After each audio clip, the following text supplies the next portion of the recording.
Φίλες και φίλοι, τι κάνετε? Γεια σας. Είμαι ο Γιάννης Δελής. Και σήμερα σε αυτό το βιντεάκι θα μιλήσουμε... Red flag στο dating. Νούμερο 1. Καθόλου χιούμορ. 2. Όταν δεν πιάνετε, ξέρω εγώ, σαρκασμό. 3.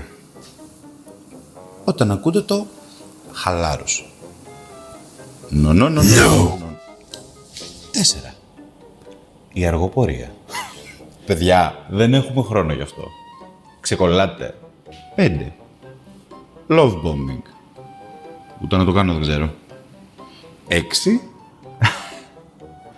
Ghosting. Ξέρετε, αυτό το γνωστό πακέτο.